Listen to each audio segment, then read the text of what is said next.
Hello everyone, I'm back with another YouTube podcast video, and tonight I'm going to review the latest episode of The Oval. But before I get started, I want you guys to like this video, share this video, and subscribe to my YouTube channel.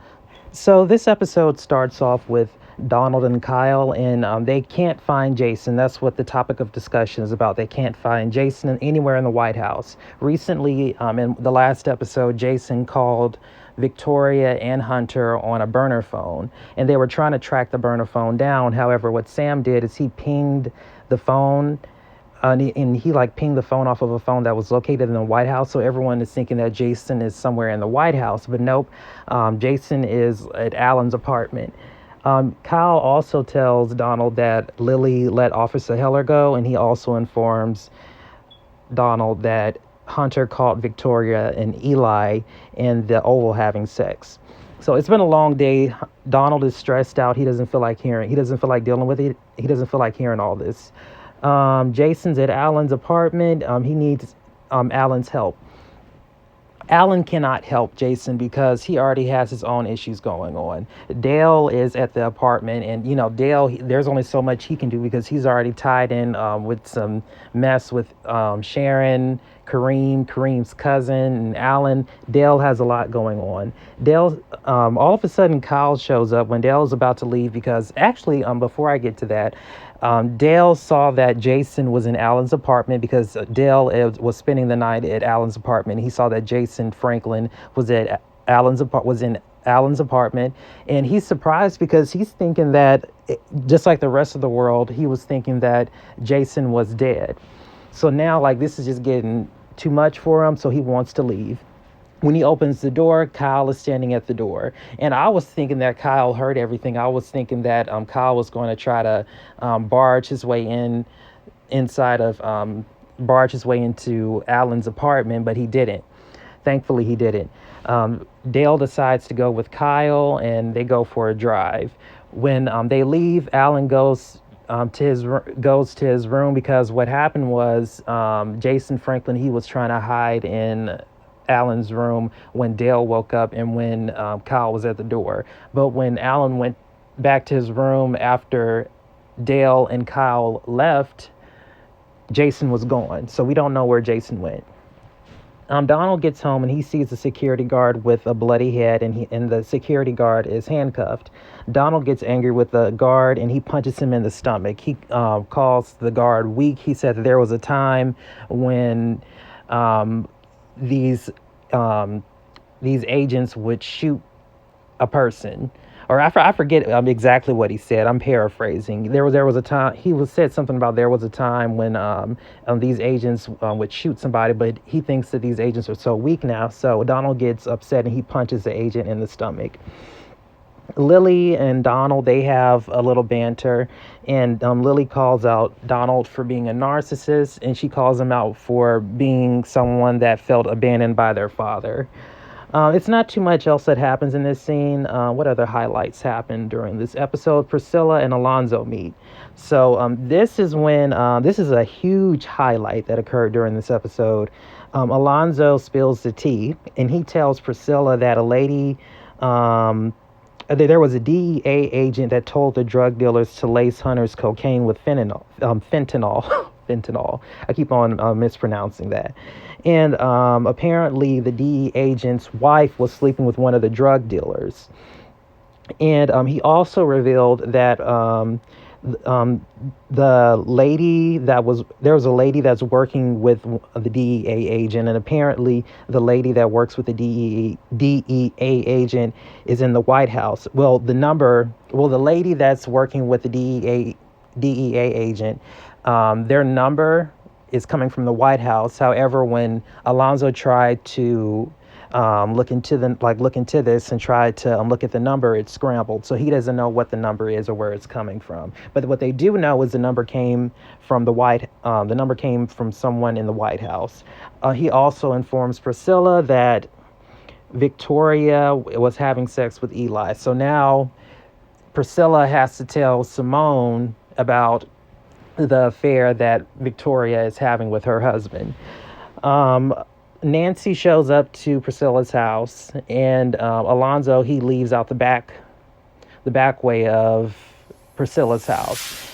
And Nancy, she was like, I don't want to bother you with all my troubles. And that's when Priscilla like, girl, that's all right. Go ahead, go ahead. And that's when Nancy was like, well, Richard and his daddy and Barry and the daddy. And she said, don't worry about it. You can spend the night. And Nancy, she decides to spend the night at Priscilla's house, and because she doesn't want to be at Richard's house if he doesn't want her there. So she decides to just spend the night at Priscilla's house. Priscilla's cool with it. So when Nancy goes upstairs, she calls Simone, and she tells Simone that Eli, it was revealed that Eli was caught having sex with the first lady, which is Victoria, the first/second lady, which is Victoria, in the Oval. And Simone's just upset. She doesn't know what to believe. Priscilla gives her some advice. She's like, try to have sex with him. Try to get close enough so that you can smell his scent. And if you can smell perfume, or you can smell like a particular scent on him, then you know that it's her. And that's when she was like, well, what if he took a shower? And she was like, well, what did she say? She said, oh yeah, I'm sorry, I got sidetracked. She said, well, then he will smell like a fresh shower after a long day at work. So when Eli shows up to his house while Simone is talking on the phone with Priscilla, and Simone's like, okay, no, thank you for the flowers. She tries to change the subject because Eli is there. So Simone tries to get close to Eli. She tries to get intimate with Eli. Eli's not having it. He's claiming it's been a long day at work, and he's not up for that. So Eli, he said he's going to go upstairs and take a shower.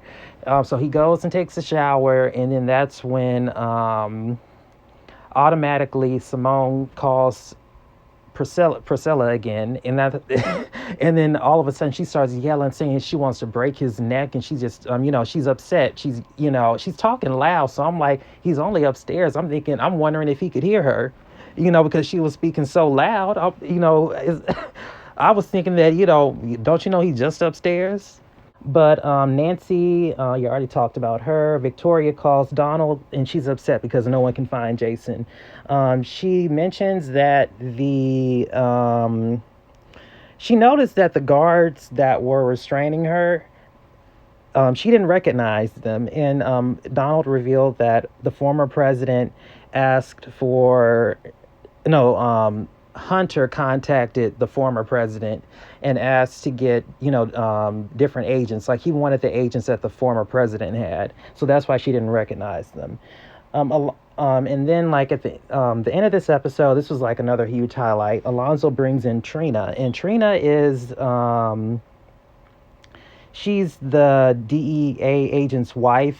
And we're talking about the DEA agent that laced the cocaine with fentanyl. We're talking about the DEA agent that told the drug dealers to lace the cocaine with fentanyl. And she plays a recording of Victoria speaking to the DEA agent. I'm thinking it's the DEA agent because I didn't recognize the voice. But it's a recording of Victoria speaking with the DEA agent, and it's a recording of her collaborating with the DEA agent to lace the cocaine with the fentanyl. And yeah, Hunter told one of the agents to arrest Victoria for the attempted assassination of the President of the United States. And he also wants the agent to arrest Eli. But here's the thing. I didn't recognize the voice, so I'm not thinking that Victoria was talking to Eli. I was assuming that she was talking to the DEA agent. So Hunter's pleased. He's gotten the answers that he wants, but I'm thinking, I'm wondering if it was like a fake recording, because Victoria, like Priscilla said, Victoria is not that stupid, because when Alonzo said that, he alluded to something like that, wondering if Victoria had something to do with trying to assassinate Hunter, and Priscilla was like, no, she's not that stupid. So, yeah, that was pretty much it that happened this episode. I give this episode a rating of 8 to 9 out of 10. It was a lot of highlights that took place during this episode. Thank you guys for tuning in. Make sure to like this video, share this video, and subscribe to my YouTube channel. And you have a good one. Bye bye.